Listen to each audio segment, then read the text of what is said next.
Hello everyone, welcome to English Grammar Grade 6 class.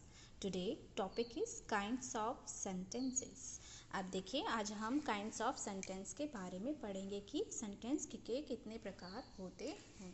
देखिए सबसे पहले हम देखिए 6 टाइप्स के होते हैं. अभी हम कुछ पढ़ेंगे और कुछ बाद में पढ़ेंगे. सबसे पहला है अफर्मेटिव सेंटेंस, यानी कि ये साधारण वाक्य होते हैं और इसे डिक्लेरेटिव सेंटेंस भी कहते हैं. मतलब इन सेंटेंस को पढ़ने पे हमें क्या हो कि एक सही मतलब होना चाहिए. ठीक है, यानी कि पहले सब्जेक्ट आए, वर्ब आए, हेल्पिंग वर्ब, ये सारी चीज़ें सही सीक्वेंस में हो, सही ऑर्डर में हो, तब वो डिक्लेरेटिव सेंटेंसेस होते हैं. ये सिंपल सेंटेंस होते हैं, ग्रुप ऑफ वर्ड्स होते हैं और एंड उनका होता है फुल स्टॉप से. और इनका जो सेंटेंस होते हैं मीनिंगफुल होने चाहिए. जैसे Rewa is an intelligent girl. Rewa क्या है? इंटेलिजेंट गर्ल है. अब यहाँ पे अगर लिखा होता इज़ रीवा गर्ल इंटेलिजेंट, तो ये क्या होता है, उनका सीक्वेंस इधर उधर होता, सही सीक्वेंस में नहीं होता. तो यहाँ मेन क्या है, सीक्वेंस सही होना चाहिए और उसका मीनिंगफुल आंसर होना चाहिए, तभी मतलब वो क्या होंगे, डिक्लेरेटिव या अफर्मेटिव सेंटेंसेस होंगे. There are beautiful building. ये बिल्डिंग बहुत सुंदर है. अब यहाँ पे क्या हो, ब्यूटीफुल बिल्डिंग सिर्फ लिखा हो, आर देयर लिखा हो, इधर उधर मतलब वर्ड्स क्या हो, इधर उधर हों, तो उनका क्या होगा, मीनिंग निकल पाएगा? नहीं निकल पाएगा. तो मेन चीज़ क्या है कि ग्रुप ऑफ वर्ड्स कैसे हों, सही तरीके से लिखे हों और सही ऑर्डर में हो. सब्जेक्ट हो, हेल्पिंग वर्ब हो, फिर ऑब्जेक्ट हो और उसके बाद में फुल स्टॉप. ओके, तो ये हमारे होंगे डिक्लेरेटिव सेंटेंसेस. अब नेगेटिव सेंटेंस क्या होते हैं? ऐसे सेंटेंस जिसमें नॉट यूज़ होता है या नेवर यूज़ होता है, नकारात्मक वाक्य, जैसे सेंटेंस को पढ़ने पे नेगेटिव चीज़ मतलब हों. जैसे कि कुछ मना किया जा रहा है, Karim is not my friend. Karim मेरा फ्रेंड नहीं है. नॉट आया. Sneha is not cooking food.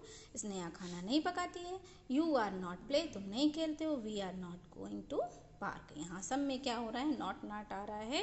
और नेगेटिव सेंटेंस इन्हें ही कहते हैं जिसमें नॉट आता है. और इसमें भी क्या हो, सीक्वेंस सही होना चाहिए, ऑर्डर सही होना चाहिए. यानी कि जो वर्ड्स हैं, यानी सब्जेक्ट हो, हेल्पिंग वर्ब हो, फिर नॉट हो, उसके बाद में ऑब्जेक्ट हो. हेल्पिंग वर्ब के बाद ही नॉट होगा. सेंटेंस का सही ऑर्डर होना बहुत ज़रूरी है, तभी वो नेगेटिव सेंटेंस होंगे. तीसरा हम पढ़ते हैं इंट्रोगेटिव सेंटेंस, यानी प्रश्नवाचक वाक्य. सबसे पहली चीज़ क्वेश्चन मार्क बहुत ज़रूरी है उसमें. और ऐसे सेंटेंसेस जिसमें क्वेश्चन वर्ड यूज़ हो, जैसे how do you do, what are you doing, where are you going, what is this. ये सब क्या हैं, क्वेश्चन वर्ड तो हैं.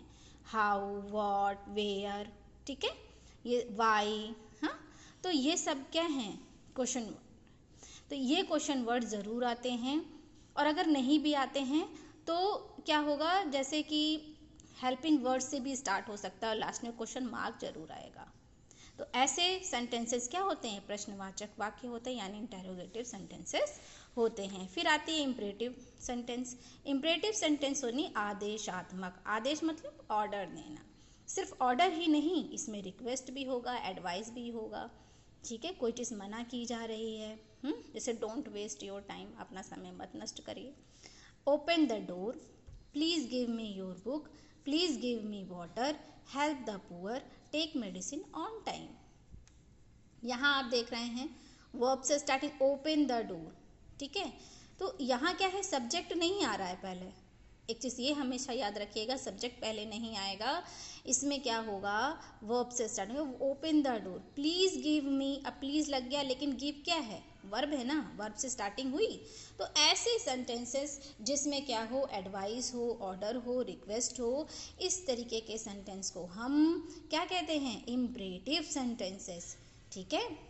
अब टेक मेडिसिन ऑन टाइम, ये क्या है, डॉक्टर ने कह रहा है कि अपनी जो दवा है, मेडिसिन है, उसे सही समय पे लें. तो आज का टॉपिक यहीं ख़त्म होता है. Thank you for watching.